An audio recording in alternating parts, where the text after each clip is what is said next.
All right, guys, welcome back to the channel. Mark here with another exciting, lighting, and much interesting video here on the channel. You all know that some hours ago, the president of United States of America, Donald Trump, actually dropped a threatening tweet to the Nigerian president and to the people and the insecurity ongoing in the northern part of Nigeria on Christians. Now, the major focus here is on Christians, about the Muslim attack on Christians in the northern part of Nigeria.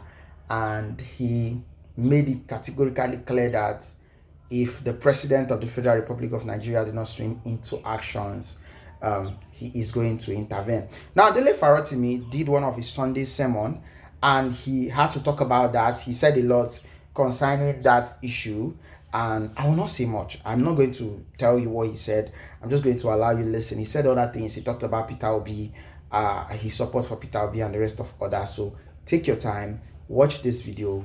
Don't forget to share your thoughts. Digest it one after the other. If possible, get a pen and a paper, digest it, and share your thoughts below, guys.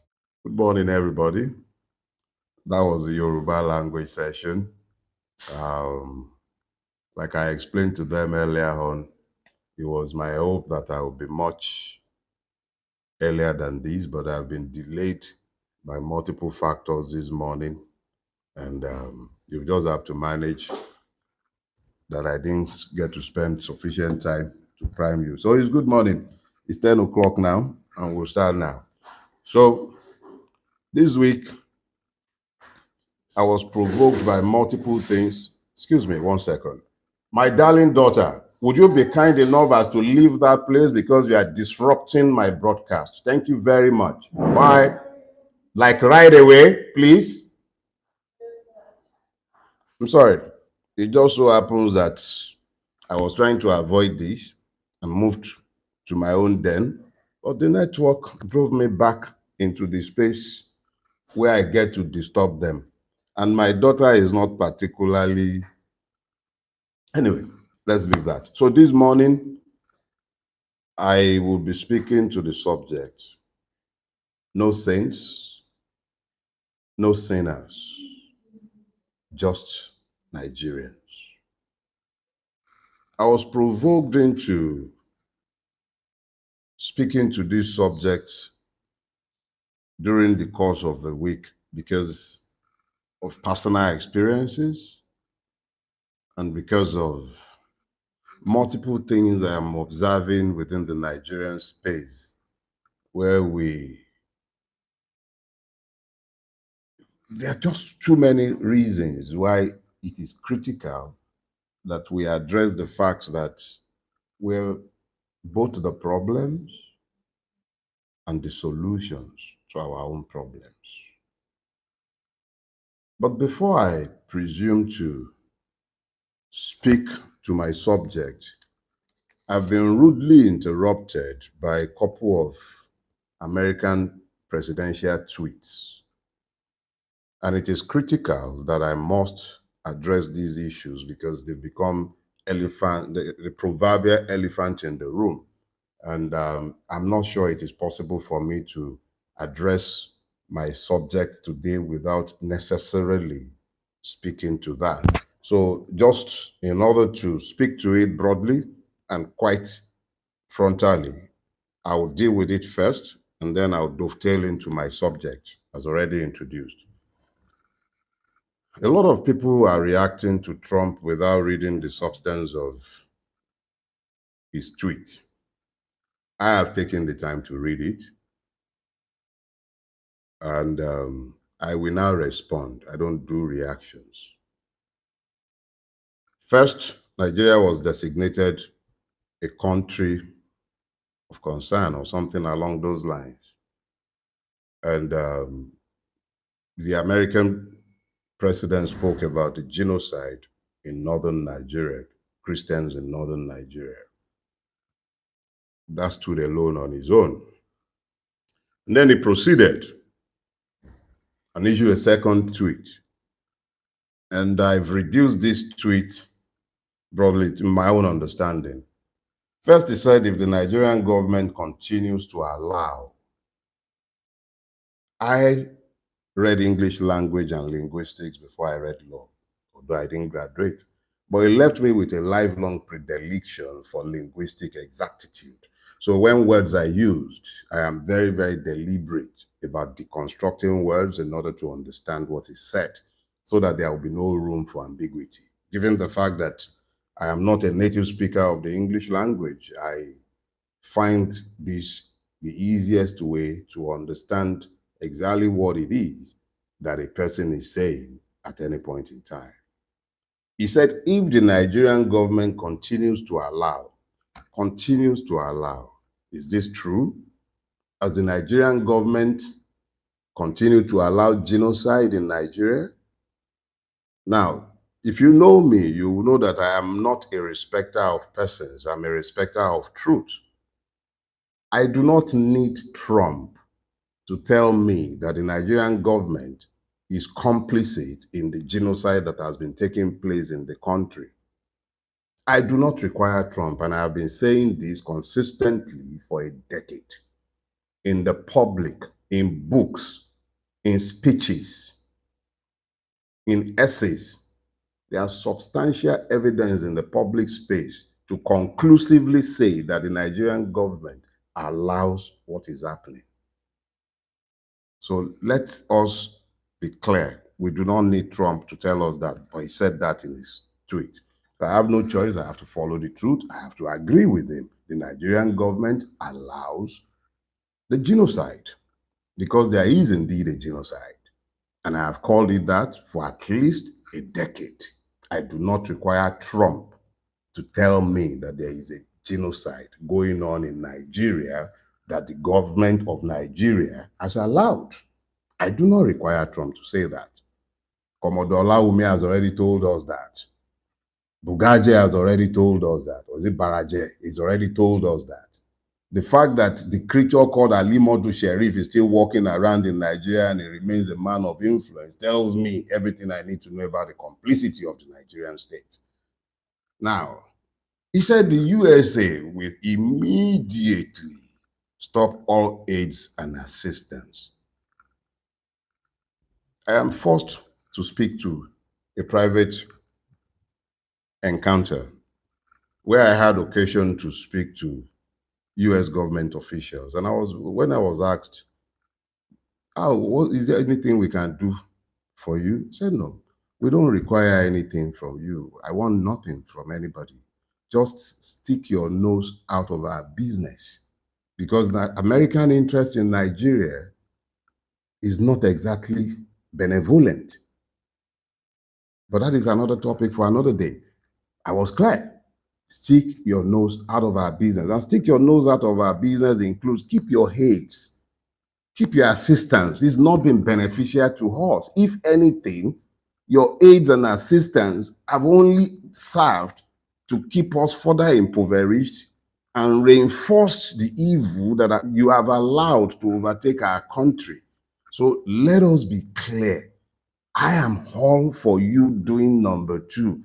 Please, we beg you, stop all aids and assistance. But as you're stopping all aids and assistance, stop being the net recipient of our stolen commonwealth.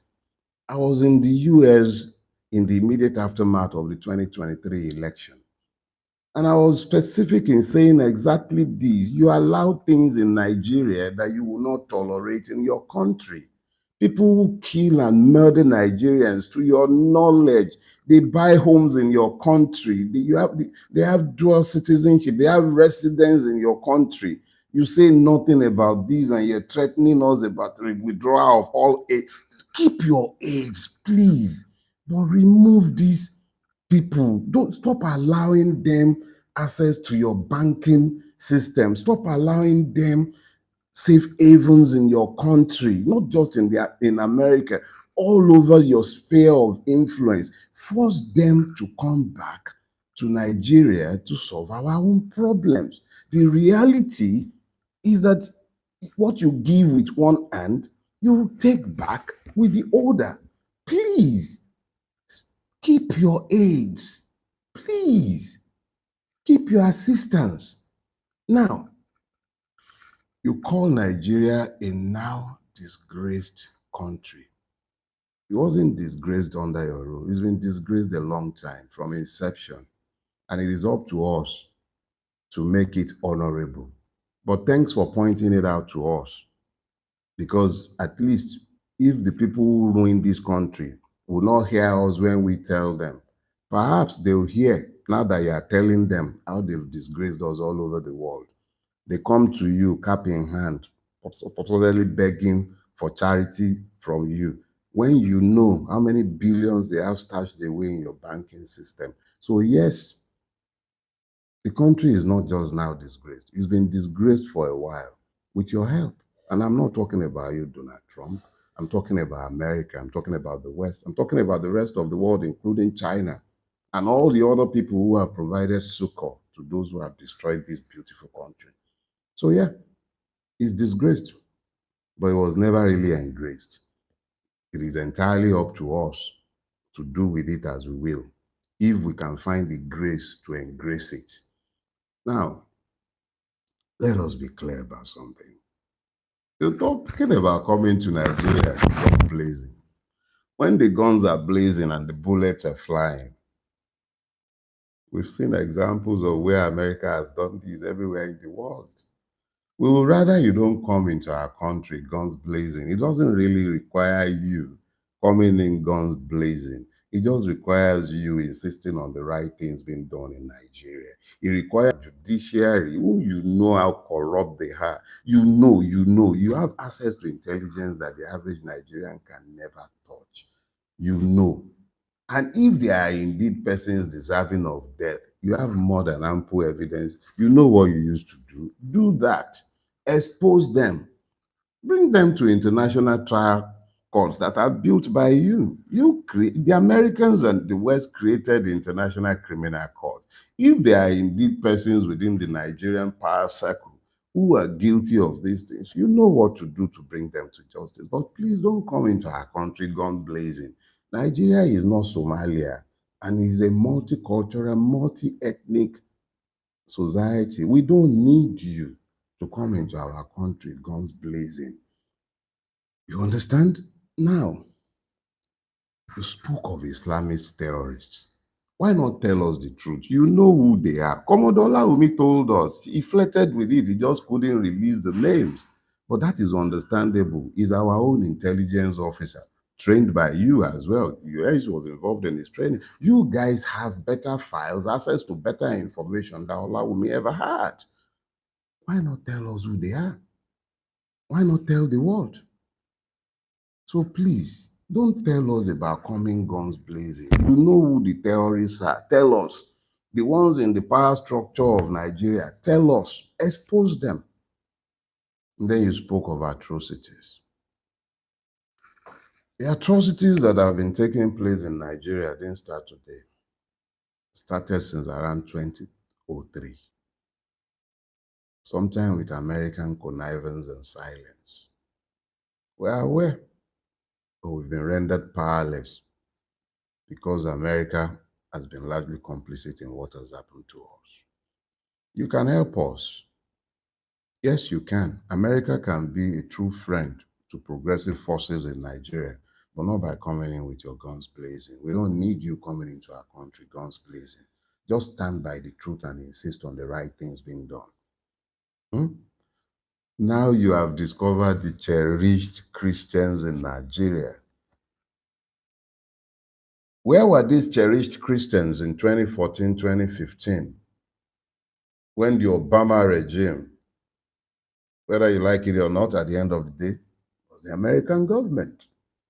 When the Abacha and when the Obama regime was busy helping to install the APC government, which brought in the reign of Islamists and the attendant security challenges that we are facing today, that have been killing these same cherished Christians in droves for over a decade.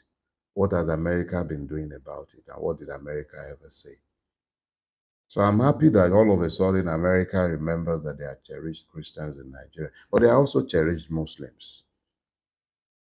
There are cherished Shia Christians, Shia Muslims who have been slaughtered in hundreds without America saying a word for years. So yeah, I agree with you in total. The Nigerian government had better move fast, because if it doesn't move fast, this country will be gone, whether America comes in gun blazing or not. And that is as far as it concerns the Americans. My enemy's enemy is not my friend. But the Americans are not our enemies. But they're also not our friends. Americans are Americans. Donald Trump is beholden to the American people.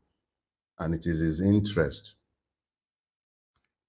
that Americans are bettered. So at any point in time, understand that he is elected to serve Americans. And when he's speaking promoting American interests. There are cherished Christians who are today being slaughtered in America, treated like animals in American detention centers, clamped in cages, and they are Christians. Latin Americans don't come more Christian than that. They're Catholics, largely Catholics. They don't ask your identity before they clamp you in their detention camps. So please, I do not require Mr. Donald Trump to tell me how nasty my country has become. It is nasty. Does it need help? Yes, we need help. Do we need to find ourselves? Yes, we do. Has Donald Trump lied in any way? No. He largely told the truth. My own position is that yes, help us, but we must help ourselves. It is up to us to help ourselves. Now, why I said I'll lay down the American case first is because it dovetails into what I had already set myself this week. No saints, no sinners, just Nigerians.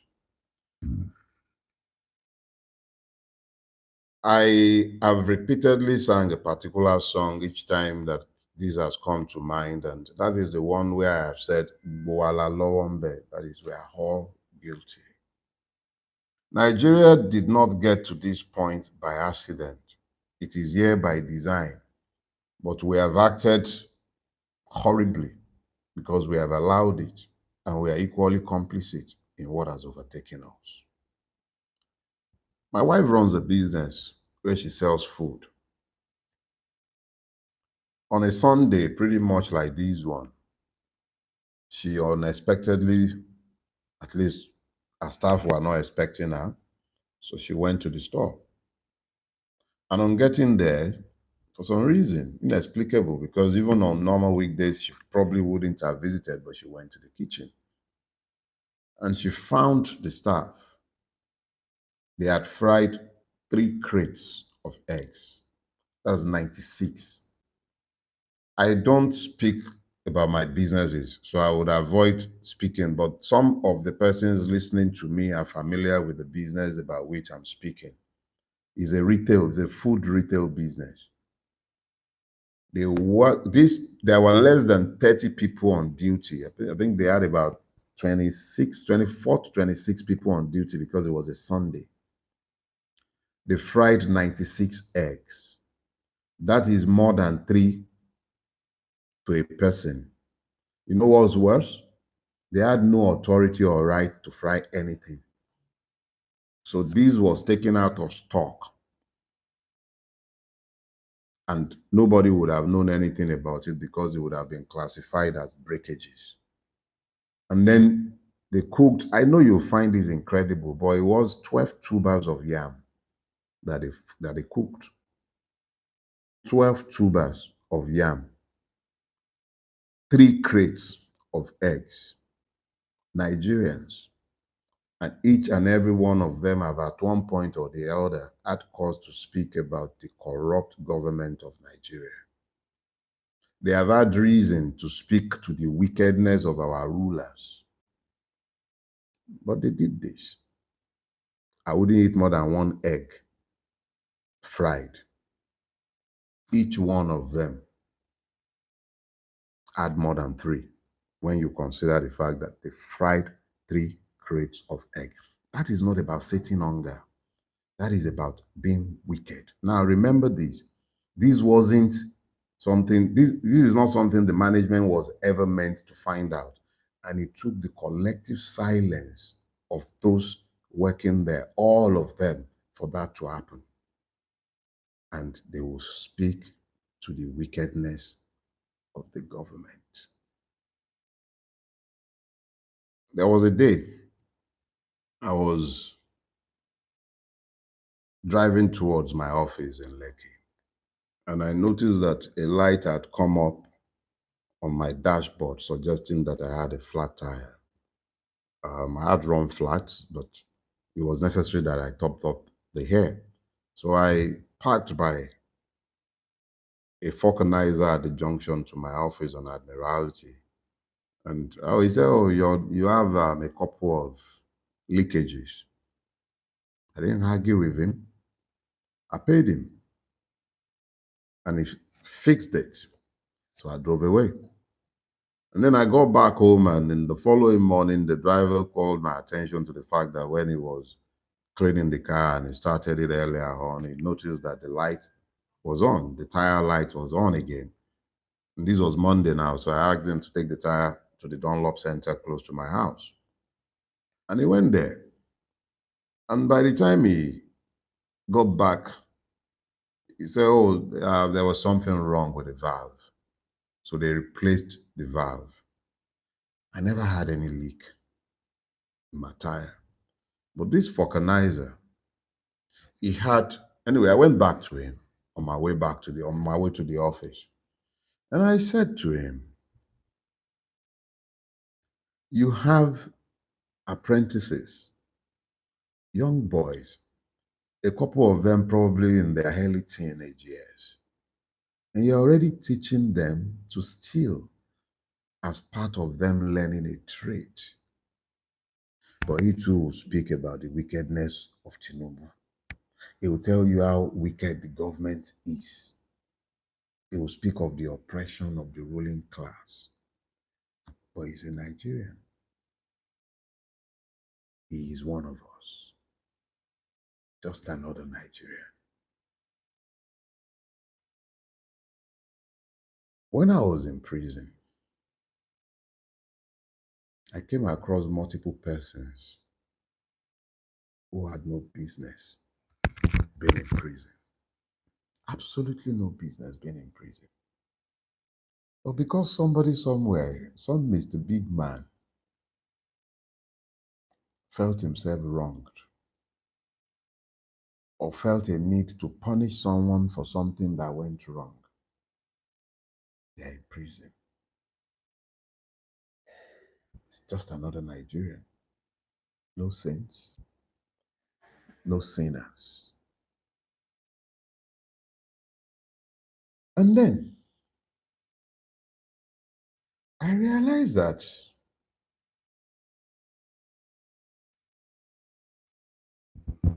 when we fail to understand that the other person is just another Nigerian, just another victim, just another person whom the system is dealing with, we legitimize what happens to them because we don't have a template for who the Nigerian is. It's always about, is either the person is one of ours or is one of theirs. Meanwhile, in our heads, we've qualified the person as either a saint or a sinner on the basis of our subjective interpretation of the person's humanity. So if you learned that the army massacred a Shia crowd, you automatically justify the fact that they were murdered because Shebi is the Shia, the apostates. And if you are a Christian, particularly in the South, maybe it's the Muslims killing themselves. So you have the saints, you have the sinners, and you forget it's just another Nigeria. Oh yeah, you have your Boku advert. The fraudulent trader is meant to be from a particular ethnic group, right? You see, here is the sad thing. You're merely painting the picture of a Nigerian. The person outside the country coming across you as a Nigerian is already bad enough that you're some effing ass nigger. You're a black man. You don't get it. You think he cares for the niceties of your ethnicity? He doesn't. You've defined yourself in front of him. Oh, when you say, oh, this one is a ritualist, that one is a fraudster, that one is a terrorist, they don't care. You're just defining the Nigerian. That's all you're doing. You define the Nigerians each time you open your mouth to talk about the saints, the sinners. There are no saints or sinners in the eyes of the world. It's just the Nigerian. It's just another Nigerian. That's all you are. Why should it be the business of the West to separate you in the manner that you have separated yourself? Why should it be their business? They don't care. You're just another Nigerian. Oh, you're Christian. They will ask the question after the fact. You've already been stereotyped. They have your profile. The Nigerian. Who is the Nigerian? Is the fraudster. You define yourself as one. Is the one you can't trust when you buy things from him. You defined yourself. Oh, he's a ritualist. You defined yourself. Oh, he's a terrorist. You've defined yourself. You can't be, they can't be trusted. You've defined yourself. The world does not care which part of the many divisions you come from. The moment you bring out that your green curse, your victimhood is ascertained. Everything you've had occasion to say about each and every one of the other victims, you are identified by. That is exactly how they identify you. When you sit down and you legitimize the massacre of one ethnicity or religiosity on account of your narrow subjective interpretation of their humanity, you do the same to yourself. Òfin tó mélégún, òun ló mẹ́lẹ́hà. The same rule that applies to the ninja is the one that applies to the woman in powder. Both of them look exactly alike. So at the end of the day, when you define something in terms of your subjective understanding of who and what that person is, you're defining yourself as well. The same force of impunity that murdered over 430 share in Zaria, that was the same impunity that came visiting at Lekki Toll Gate. That was the same impunity that went to Otti. That was the exact same impunity that you saw in Zakibiam. You tolerate it in one space, he says hello in the next space, because they are all Nigerians. There are no saints, there are no sinners, just Nigerians. That is all there are, just Nigerians. And you know what happens? Because we fail to understand that it's just Nigerians, we've taken away the place of individual accountability. When you're busy pointing fingers at the government, what are you pointing at yourself? Is it just Tinubu? What about you?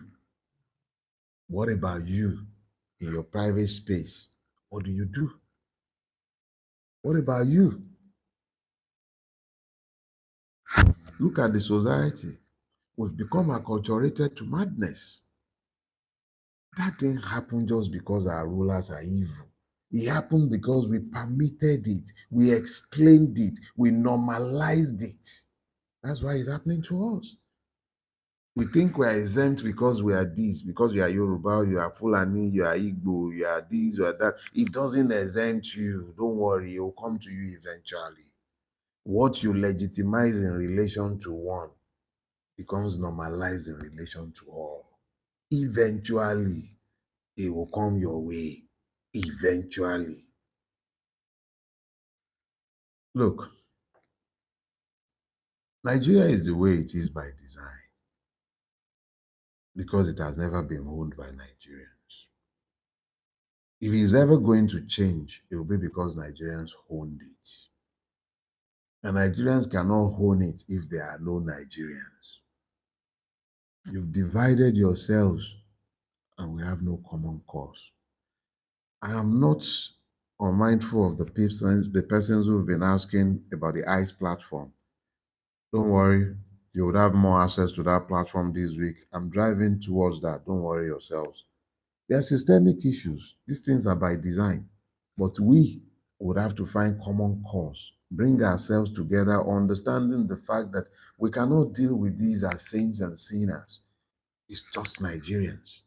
We're all just Nigerians. For now, that's all we are. That is not supposed to mean that we cannot be anything other than Nigerians. People do not stay together by force. They stay together because they have reasons to want to be together. We have to find these reasons because what has been designed for us is that we break it up. As long as the West have access to our natural resources, they are fine. We can exist in a perpetual state of war, which is where we've been essentially since 2003, 2004, since Obasanjo, the beginning of Obasanjo's second term. We've been in a slow burn civil war. It's just not been called exactly that. So we have to come to the point of understanding that it is entirely up to the victims to find the grace to understand and recognize there are no saints, there are no sinners, they're just Nigerians. Look all around us. Look all around us. Because of the divisions that we have allowed, because of the divisions that we have embraced, our society has broken down because we don't have shared norms any longer. Trump spoke about how the Nigerian government has allowed it. Those are the systemic reasons for our madness. How do you have a multi-ethnic, multicultural, religion-sensitive country and a party, the APC, will deliberately promote divisions in that same country? Muslim ticket was bad enough. You weaponized ethnic bigotry in Lagos State and everywhere else. Bigotry has always been part and parcel of Nigerian politics. But it had never happened that person in high government offices, public officials, would embrace bigotry so blatantly in the public space.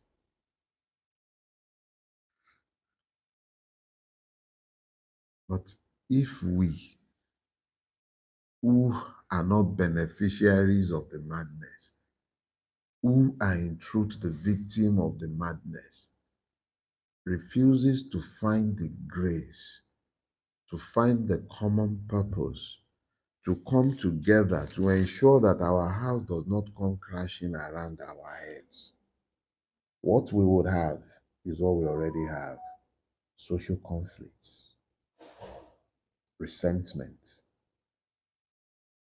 loss of trust in public institutions, reduced social cohesion, moral ambiguity. Look all around us. Internal conflict everywhere you turn. The fact remains that there are no saints and there are no sinners. Only Nigerians. We are all commonly guilty and responsible for where we are. There is a part where there is a systemic guilt and it should be addressed. But even that systemic guilt can only ever be redeemed or dealt with when we, as a people, come to the knowledge of the fact that these issues have to be dealt with, recognizing that there are no saints, no sinners, just Nigerians, and stop prioritizing this subjective basis for assessing power. Stop it. Stop it. Stop this idiotic fixation on ethno-religious filters for the truth. Is there a genocide in Nigeria? Oh, yes, there is. Trump was never required to tell us that. That Trump has to come into Nigeria to be telling us what we already know. And then we are still debating that. It's because we've all subjectivized the truth. That Muslims are also being killed is the truth. But it does not invalidate the earlier truth or the other truth. There is a genocide going on against the Christians in northern Nigeria. That is a fact. That 116 villages and settlements in the plateau have been overtaken by terrorists of Fulani stock, who have been allowed to settle and take over these villages as though they are Nigerians, even when they are not. These are facts. So the question of there being a genocide should no longer be an argument if we care about our shared humanity. There are no saints, there are no sinners, there are only Nigerians. The share are Nigerians. Those murdered at Lekki were Nigerians. Otti, they are Nigerians. The people being killed across the length and breadth of northern Nigeria and the middle belt are Nigerians. That they are Christians, they are from minority ethnic groups does not dehumanize them, and it does not render them less human. If we would all tell ourselves this basic truth, we would not argue about the fact that there is a genocide. If we will all tell ourselves the truth, we will not argue that the Nigerian government has allowed and has continued to allow this. We will not argue about the complicity of the average person in government in what is happening. The lies, the suppression of the truth points to the complicity.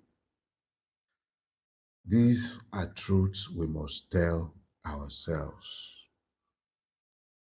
It is up to us to solve our problems. Now, there are two things I need to say as I come to a close. Randy Peter is still doing his work. Support what he's doing.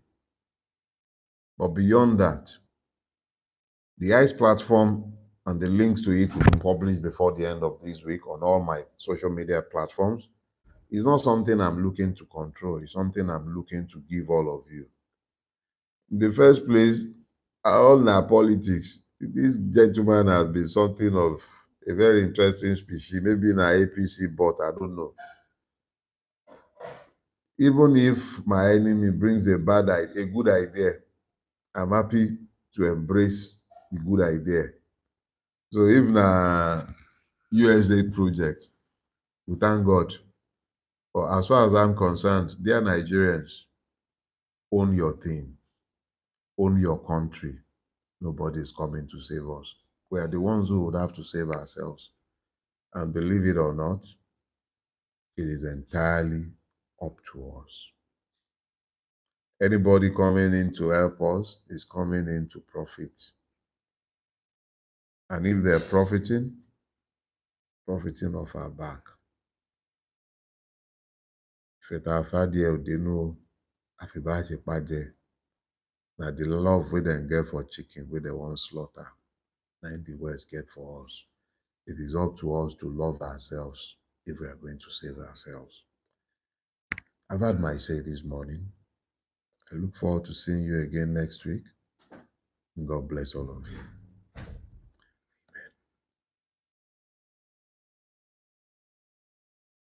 Amen.